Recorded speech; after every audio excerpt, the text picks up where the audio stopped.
Muita coisa que você já falou. Provavelmente a gente vai repetir muito assunto que você em algum momento já disse, mas eu falei, quer saber de uma coisa? Eu quero conhecer do zero. Quem é a Andressa? Da onde você saiu? Quem é a Andressa com 8 anos de idade? Nossa, 8 anos de idade, eu recém tinha saído de um abuso sexual, porque minha mãe me deu quando criança, eu vim da cidade de Ijuí, interior do Rio Grande do Sul. Meu pai é descendente de alemão, olho claro, e eu nasci muito escurinha. Aí quando eu nasci, meu pai disse que eu não era filha dele. Minha mãe tinha 14 anos de idade, uma criança, não tinha condições financeiras de me criar e me deu para uma família. A família que era para me cuidar, o homem bonzinho, aos olhos de todos, era o que me abusava, dos 2 aos 8. As minhas memórias são entre 6 e 8 anos, então alguns flashes mais pequenininha. Nesse período, eu sofria muito já, porque quando a gente é abusada, a gente não tá entendendo o que tá acontecendo, até porque existiam ameaças da parte dele na época, se eu contasse pra alguém.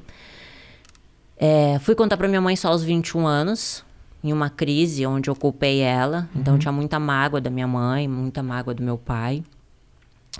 Aos 8 anos, a minha mãe de criação viu esse homem me abusando. E eu amava muito ela, era uma professora de português lá em Juí.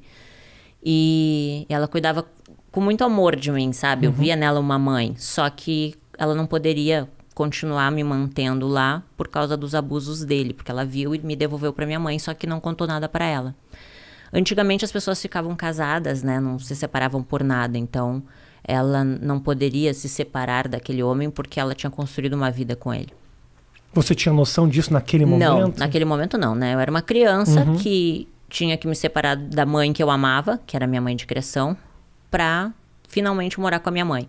Só que minha mãe era uma criança. Eu acredito, Rafa, hoje, que a pessoa não pode dar o que ela nunca recebeu. Se tu não recebeu amor, tu não sabe dar amor. Então, a vida dela foi um pouco assim foi também? Um pouco, eu não vou expor muito ela, né? Okay. Mas ela passou por muitos problemas também. E aí eu me tornei uma adolescente muito rebelde. A gente não tinha amizade, eu e minha mãe. Ela brigava muito comigo, me batia muito. Então, aos 11 anos, eu comecei a fumar cigarro, beber, colocava piercing para chamar atenção. Até eu tenho a sobrancelha rasgada aqui, porque eu mesma furei a minha própria sobrancelha na frente do espelho. Botei um brinco gigante, porque eu já queria chamar atenção. Na verdade, eu queria ser amada, né? Eu buscava a atenção das pessoas, né? Aceita. Então, com 11 anos, eu sofria isso, sabe? E eu era muito magrinha. Então eu via as meninas gostosonas, assim, tipo, nossa, os meninos querem ficar com elas. E ninguém queria ficar comigo. E aí eu colocava meia dentro do sutiã pra ter, sabe, peitos. E passei por vários problemas naquela época de depressão, só que eu não entendia, porque naquela época a gente não conseguia conversar com ninguém, não tinha internet como é hoje. Então nas minhas agendas eu falava que eu queria morrer, que eu queria matar todo mundo. Só desculpa te interromper, mas... o abuso acabou da onde, assim? Só quando a minha mãe de criação viu ele me abusando sexualmente. Então teve um confronto. Né? Isso, aí ela me deu pra minha mãe. Tá, e aí momento. minha mãe morava em Porto Alegre. Então eu saí de Juí pra Porto Alegre pra morar com a minha mãe. Minha mãe, uma criança, né? Imagina, ela me ganhou com 14 anos. Minha mãe tinha que trabalhar muito de manhã e de tarde, chegava muito de noite. Então a minha vida era comer miojo e salsicha.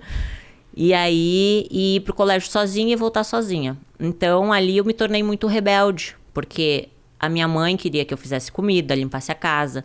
Obrigações de um adulto. Sim. E ela não sabia conversar comigo. Então, ela me agredia muito.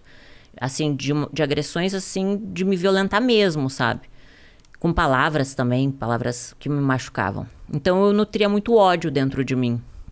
Com 13 anos, eu comecei a fumar maconha. Com 14 anos, eu fugi de casa, vendi todas as minhas fitas de videogame para poder fugir de casa e peguei todos os ursos e fugi com os ursos. Aí fui para uma vila lá em Porto Alegre e a minha mãe me achou com a polícia. Daí, quando a minha mãe me achou, ela disse, agora tu vai morar com teu pai. E eu não conhecia direito meu pai. Mas foi bom, foi um período muito bom, meu pai é uma pessoa incrível. Aí eu consegui conhecer ele de verdade, né? E acabei... tendo minha primeira relação sexual com meu meio-irmão. Porque pra mim eu não conhecia ele. Ele era filho do meu pai, um menino bonito da minha idade, A gente começou a ir pros bailes junto, bebi e acabou rolando. 13 anos, mais ou menos? 14 anos. Só que assim, até então, eu nem entendia direito o que era irmão. Sabe quando a vida vai acontecendo, você é uma criança, você não tem um pai e uma mãe pra te orientar em nada, e você aprende pelas situações que te colocam. E nem valores, princípios, não existia um direcionamento. Nunca, tipo, alguém disse assim, olha, vai estudar, vai fazer uma faculdade, sabe? Não existiam esses valores.